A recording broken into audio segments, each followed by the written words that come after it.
Bonjour, c'est Pauline. Aujourd'hui, je suis un peu en mode bricolage. Je fais une espèce de tresse rouge, noir et blanc, un peu comme la bleue là, et blanche que j'ai faite hier. Ça m'éclate de faire des trucs de bricolage en ce moment. Voilà. Et je pensais que ça pouvait être un peu plus vivant de faire une vidéo en faisant ça que de rester bêtement devant la caméra. Alors, je vais vous parler de quelques petits trucs aussi. La plupart d'entre vous, vous avez certainement un objectif, c'est d'être à terme 100% frugivore, crudivore, 100% bio, voilà, des super objectifs. Et souvent, on est très pressé, on va trop vite et du coup ça nous ralentit. C'est dommage parce que c'était un très bel objectif. Et alors on est confronté à des craquages. Il y en a plein d'entre vous qui arrivent à manger que des fruits hop, du jour au lendemain comme ça, ou pendant un certain temps, et puis au bout d'un moment ils craquent, ils font ah ça y est, ça marche pas, j'ai échoué. Il y en a qui laissent tomber. C'est vraiment dommage. C'est normal de faire des allers-retours entre le cuit et le cru au début, parce qu'on n'a pas encore pris l'habitude. Je veux dire, quand on a passé des dizaines d'années de sa vie à manger cuit, à manger mal, c'est des habitudes qu'il faut reprendre et c'est vraiment un certain effort. Je suis passée par là, tous les nouveaux frugivores sont passés par là. Et donc ce que je veux vous dire par là, c'est que il est bon de prendre son temps, de réapprendre à son corps à manger correctement, à fonctionner correctement aussi au niveau psychique, de la communication avec les autres, tous ces autres domaines de la vie. Et pour ceux d'entre vous qui continuent à faire des craquages, qui continuent à échouer entre guillemets, je vous invite à regarder dans le passé, par exemple, il y a 6 mois, où est-ce que vous en étiez? Vous avez fait des progrès en 6 mois, j'en suis sûre. Ben voilà, ça va être comme ça de plus en plus, de mieux en mieux. Des petits pas, mais lentement mais sûrement. Alors j'espère qu'avec ce beau soleil là qui m'illumine complètement la tête, ça va vous faire un petit peu sourire d'entendre ça. Quand on se lance dans une telle démarche, on a vraiment besoin d'encouragement. Et je suis là aussi pour continuer à vous motiver à chaque vidéo, vous répondre par écrit si vous en avez besoin. Ah oui, donc je parlais de l'aspect social. C'est celui qui fait le plus peur, surtout quand on n'a pas encore commencé. C'est celui qui est effectivement le plus difficile quand on commence à vouloir devenir frugivore, quand on commence à appliquer tout ça, quand on est confronté au monde et à son hypocrisie, à toutes ses contradictions. Et ouais, au début, quand on est un peu perdu, on se retrouve confronté à des difficultés sociales parfois. Et ça vient peut-être d'une mauvaise approche qu'on peut prendre, ce qui est très tentant. Au début, on a souvent tendance à vouloir convaincre les autres, alors que les arguments, en fait, ils les écoutent très rarement parce que les gens sont assez conditionnés pour être fermés à ces choses-là. C'est pas forcément leur faute, même si c'est vrai qu'ils pourraient faire quelques petits efforts. Le meilleur moyen de les convaincre, c'est de montrer qu'on va mieux, qu'on est mieux dans sa peau littéralement, qu'on est plus joyeux, qu'on a une plus belle peau, qu'on a beaucoup plus d'énergie. Et là, ils voudront savoir qu'est-ce qu'on a changé pour être comme ça. Et là, ils sont beaucoup plus ouverts pour écouter nos réponses. Et là, ça va être intéressant. Parce qu'entre-temps, vous aurez beaucoup plus de réponses. Parce que j'espère que vous êtes plus renseignés, rééduqués à ce sujet-là. Parce que les gens, ils sont complètement lobotomisés par les lobbies. Ah oui, c'est eux qui payent les pubs. Et les publicitaires, ils racontent des bêtises pour nous vendre leurs produits, leur eau en bouteille, leur viande, leurs produits laitiers, tout ça. Donc les gens, ils ont besoin d'un certain temps d'adaptation pour voir que ce qu'ils ont appris à la télé, c'est pas vrai. Ah, bah ouais, c'est n'importe quoi. Donc prenez le temps pour vous d'abord, pour vous requinquer, pour aller mieux. C'est vous la priorité, parce que si vous voulez rendre service à ce monde, vous ne pourrez pas le faire vous pourrez pas le faire aussi bien si vous êtes tout crevé et mal nourri. Donc, ne cherchez pas à les convaincre par des arguments s'ils sont fermés.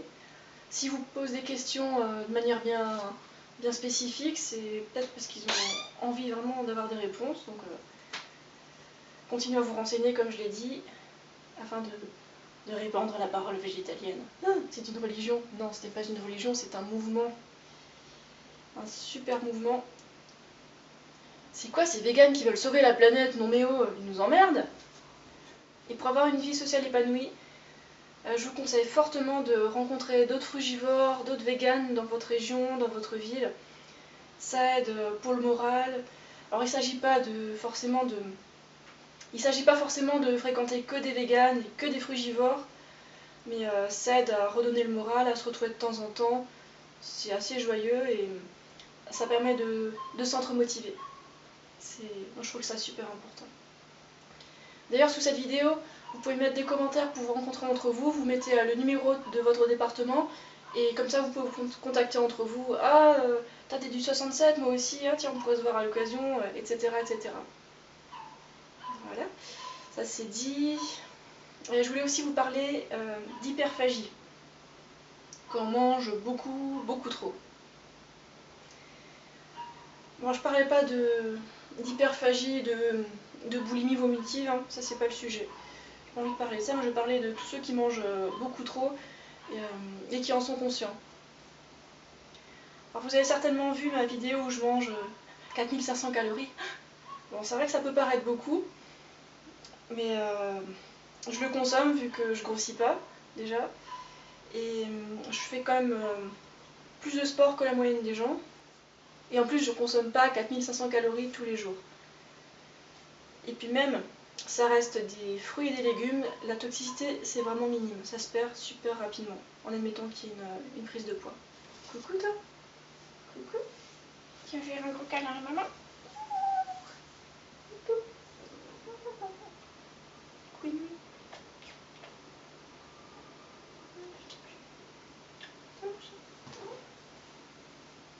Bref, j'arrête d'embêter mon chat et j'en reprends là où j'étais.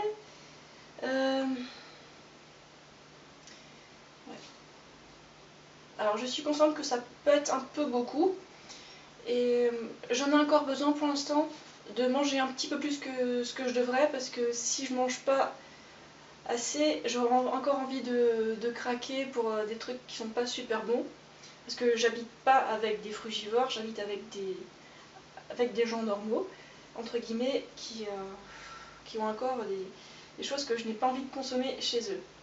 Et de temps en temps, je picore un truc. Bon, c'est rien de grave, hein, ça reste végétalien, mais c'est pas ce que j'ai envie. Ouais. Et encore que les envies de craquage, elles se réduisent de plus en plus. J'ai quasiment plus envie de leur cochonnerie, entre guillemets, hein, tout respectueusement dit. Et il s'avère aussi que je mange moins que ce que je faisais encore l'automne dernier. Tant mieux, hein. Parce qu'une fois que le corps il devient plus efficace, il consomme moins. Ça, c'est un fait, et ça peut prendre un certain temps. On mange pas moins par choix, on mange moins par besoin. C'est plutôt dans ce sens-là que ça va. Et quand on mange trop, il y a des raisons psychologiques qui se cachent derrière, comme on dit. Enfin, c'est pas vraiment psychologique, c'est plutôt d'ordre spirituel, pas vraiment émotionnel à mon avis. Parce que quand on a des activités ou des relations humaines qui sont satisfaisantes, qui sont épanouissantes, on passe pas sa journée à manger. Pendant longtemps, pendant des années, je passais quasiment tout mon temps chez moi, à pas voir trop de monde. Oui, pas de patron, pas de collègues, juste quelques amis le week-end de temps en temps. Et comme je bosse chez moi, je suis confrontée à la tentation de manger toute la journée aussi. Alors je sais pas comment j'ai réussi à ne pas finir large comme une baleine, hein, tout respectueusement dit pour les baleines, parce que dans l'eau, l'obésité c'est moins gênant. Donc je passais beaucoup de temps à penser à la bouffe. Je pense que c'est pire que maintenant. Et donc je me faisais un plat de pâtes et puis j'avais encore la dalle. Et j'en refaisais un juste derrière parce que ça c'était pas satisfaisant, il y a quelque chose qui n'était pas rempli. Mon corps il disait non, il manque encore des choses, continuez. Saute sur ce que tu peux pour me nourrir. Et ça c'est pas une question de calories, c'est une question de nutriments, de micronutriments surtout. Donc nourriture appropriée pour le corps et pour l'esprit, pour l'âme. Alors pour moi, qu'est-ce que c'est des exemples de nourriture spirituelle? C'est toutes les activités artistiques, des rapports sains avec nos animaux, avec les autres gens, avec la société en général. Et quand ça c'est rempli, bah, la faim elle redevient normale. Alors, tout ça pour dire que je mange un peu moins, je me sens mieux aussi dans ma tête, parce qu'il y avait du boulot. Entre la timidité, les frustrations, enfin, rien de très original. Hein. Sortir de chez soi et marcher 1 ou 2 heures, ça aide à resynchroniser les deux cerveaux. Ça fait prendre l'air, ça fait se réoxygéner, parce que ça aussi c'est une forme de nourriture, hein, l'oxygène. L'air frais, prendre le soleil, ouais. J'avais oublié de citer cette nourriture-là. Ça vous donne de l'énergie, trop bien. Et là en ce moment je profite pour prendre ma vitamine D. Là il fait des fois plus que 10 degrés. Alors j'ouvre la fenêtre, j'ai une tache de soleil sur mon lit et super. Ça réchauffe et ça fait vraiment du bien, ça me donne envie de rigoler, de faire plein de trucs, ça me donne des idées de création, de trucs de la vie. Quoi. Et pour pas faire d'hyperphagie, moi je donnerais encore un petit conseil, c'est de faire plein de stocks de choses comme des bananes, des choses qui sont très satisfaisantes, des fruits abordables, ou alors des fruits plus chers mais très satisfaisants aussi comme les chérimoyas ou les mangues. Et l'appétit est satisfait même si le ventre n'est pas rempli, je sais pas comment dire. Pour arrêter de faire l'hyperphagie, il y a un certain travail à faire sur soi, remettre en question notre philosophie, notre mode de vie, notre nourriture. Est-ce que ce qu'on fait, ça satisfait notre âme? La plupart du temps, non. La plupart d'entre nous avons des métiers qui sont complètement en contradiction avec notre éthique, avec ce qu'on voudrait faire de notre vie. En conclusion, sur l'hyperphagie, je dirais que manger beaucoup de fruits, manger trop de fruits, ça reste toujours mieux que manger de la MERDE.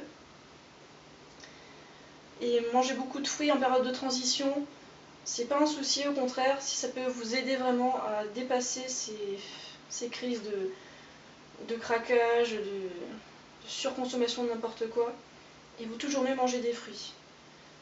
Que ce soit le jour, la nuit, vous limiterez largement les dégâts et culpabilisez surtout pas pour ça. En période de transition, je pense que ça peut vraiment beaucoup aider. Les sportifs, ils mangent plus parce qu'eux, ils ont plus de dépenses caloriques, c'est évident. Mais on ne devrait pas s'atteler trop fortement au concept des calories parce qu'il est très incomplet. Ça reflète une toute petite partie de la nutrition et ça ne devrait pas être le premier critère. Surtout pour les personnes qui veulent maigrir.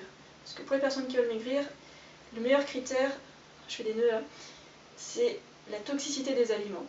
Un aliment qui n'est pas toxique, vous ne pouvez pas craindre de grossir avec. Par contre, les produits animaux, des produits trop transformés, très cuits, plein d'additifs et de cochonneries comme ça va vous faire grossir. Et vous aurez beau compter les calories, vous allez rester frustré, vous allez grossir dès que vous arrêtez votre régime restrictif. Voilà, donc là je préfère conseiller l'hyperphagie de fruits et de légumes, un régime restrictif complètement débile, composé de tout petits bouts de pizza, de tout petits bouts de frites, etc.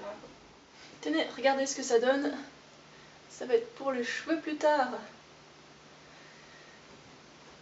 Donc encore un dernier petit point.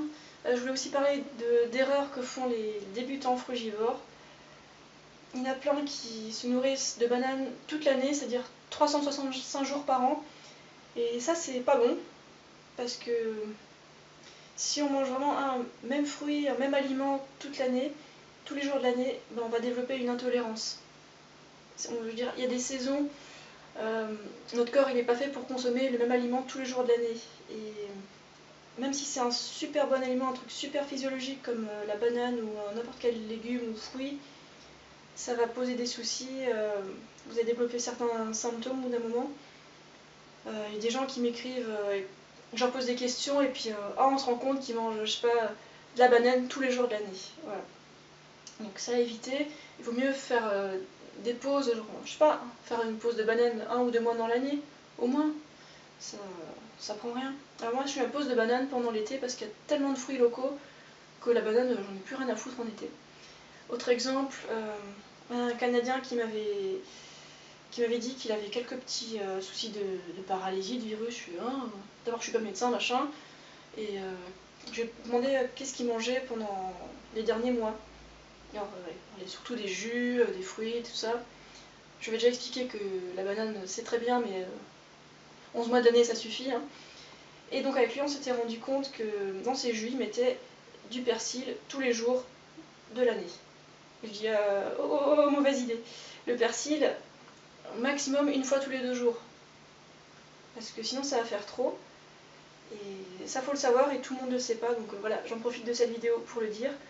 Doucement avec le persil, c'est super le persil, mais faites des pauses des fois. Que ce soit le persil, la banane, ou je sais pas, le gingembre, ou la pomme. C'est une précaution vraiment utile. Encore une dernière erreur que je vais citer, c'est les gens qui disent qu'ils sont fatigués, ils ont changé leur alimentation, ils font de mieux en mieux, de plus en plus fruits et légumes, mais ils restent fatigués. Il peut y avoir plusieurs raisons, mais souvent c'est que le sommeil est insuffisant.